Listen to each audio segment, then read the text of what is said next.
আসসালামু আলাইকুম। আশা করি সবাই ভালো আছেন। আসন্ন আগামী নির্বাচনে বিএনপির জন্য খুব জটিল একটা বিষয় হয়ে দাঁড়াবে। কারণ তার আগে বলিনি যে যেহেতু আসন্ন নির্বাচন সামনে, আর আমার যেহেতু আহ, নির্বাচনের ক্ষেত্রে তেমন কোনো আগ্রহ নেই, মানে রাজনৈতিক ক্ষেত্রে কোনো আগ্রহ নেই, তারপরও যেহেতু আসন্ন নির্বাচন সামনে, সেই ক্ষেত্রে কিছু কথা বলা প্রয়োজন। সেই বিদায় কিন্তু কিছু ভিডিও আসবে যেগুলো রাজনৈতিক কেন্দ্রিক, কিন্তু আমি দলমত ঊর্ধ্বে গিয়ে কিন্তু কথাটা বলবো। এটা এখন যার পক্ষে যায় বা যার বিপক্ষে যায় যেতে পারে, এবং তা আপনারা ক্ষমা সুন্দর দৃষ্টিতে দেখবেন। কিছু রাজনৈতিক বিশ্লেষণ করার প্রয়োজন, তাই কিছু কথা বলা হবে রাজনৈতিক সম্পর্কে। এখন আমি যে বিষয়টা আজকে কথা বলবো সেটা হলো যে আগামী নির্বাচনের জন্য বিএনপির জন্য খুব জটিল একটা সমীকরণ হয়ে দাঁড়াবে। কী কারণে এই কথাটা বললাম সেটা হলো যে আগামী নির্বাচন, এটা যে জুলাই গণ অভ্যুত্থান হয়েছে, এখানে কিন্তু বিএনপির তেমন কোনো ভূমিকাই ছিল না বললেই চলে, এবং তারা আহ, পলাতক ছিলেন। এবং সেক্ষেত্রে জামাত ইসলাম বা ছাত্ররা এই বিপ্লব ঘটিয়েছে। এরপরে কিন্তু বিএনপিরা ফ্রন্ট লাইনে চলে এসেছে। এখন জামাত ইসলাম বা ছাত্ররা তারা চাইবে না যে এখন পর্যন্ত তারা সহজেই ক্ষমতা ছেড়ে দিবে না বা দিতে চাইবে না, কারণ এই অভ্যুত্থানের অংশ কিন্তু জামাত ইসলাম। আর ইতিপূর্বে আমরা যে কয়েকটি আহ, দেখেছি যে বিশ্ববিদ্যালয়গুলো নির্বাচনের ক্ষেত্রে যেগুলো হয়েছে সেগুলো কিন্তু জামাত ইসলাম নিরঙ্কুশ বিজয় অর্জন করেছে।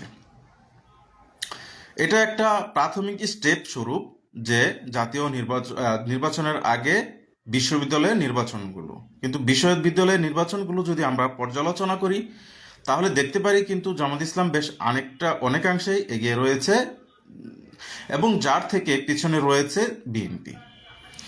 এখন আমরা আরও যদি ক্যালকুলেশন করি সেটাগুলো দেখব যে জামাত ইসলাম এগিয়ে এসেছে। তারা কিন্তু দেশে ছিল এবং বিভিন্ন সময় তাদের রাজনৈতিক নেতাদেরকে ফাঁসিতে ঝোলানো হয়েছে। বিএনপির নেতাকর্মীদেরকেও হেনস্থ করা হয়েছে, কিন্তু তারপরও তারা দেশের বাইরেই ছিল অধিকাংশ। আর জামাত ইসলামরা কিন্তু দেশের ভিতরেই থেকেছে। যেহেতু দেশের বাইরে থেকেছে, সেহেতু দেশের ভিতরের যে কি অবস্থা তা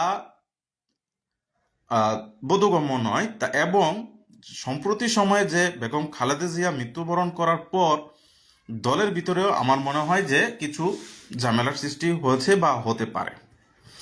এই যে যে দলের অভ্যন্তরীণ যে বিষয়গুলো রয়েছে, এগুলোকে সমস্যার সমাধান না করতে পারলে আসন্ন জাতীয় নির্বাচনে বিএনপির জন্য কিছুটা হুমকি স্বরূপ হয়ে দাঁড়াবে।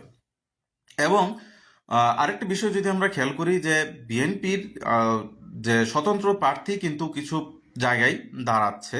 আমি এলাকা বলবো না বা প্রয়োজন বোধ করছি না। আপনারা হয়তো এটা যেহেতু মানে এই ভিডিওটা যেহেতু সরাসরি রাজনীতি কেন্দ্রিক না, বিশ্লেষণ কিছুটা রয়েছে, এটা আমার কিছুটা ভুলও হতে পারে বা শুদ্ধও হতে পারে।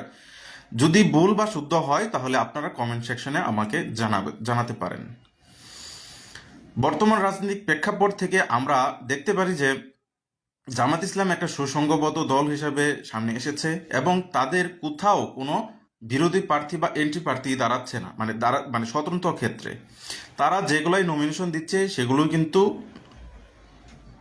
ফ্রন্ট লাইনে চলে এসেছে।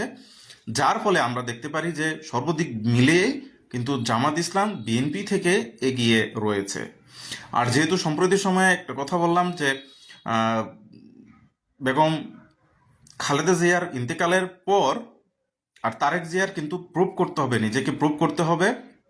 যদি খালেদা জিয়া থাকতো তাহলে কিন্তু একটা দলের একটা সুযোগ্য এবং সম্ভাব্য বিষয় ছিল। যেহেতু তিনি নেই, সেহেতু দলটাকে সিনক্রোনাইজিং করার জন্য তারেক জিয়াকে আবারও প্রাথমিক অবস্থা থেকেই তুলে টেনে নিতে হবে দলটাকে।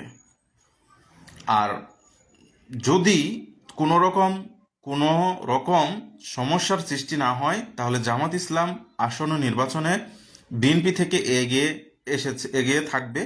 পরবর্তীতে কি হবে সেটা সময়ই বলে দেবে, কিন্তু আপাত দৃষ্টিতে বিএনপি থেকে জামাত ইসলামের অবস্থান অত্যন্ত সুসংগবদ্ধ। সবাই ভালো থাকবেন এবং সুস্থ থাকবেন।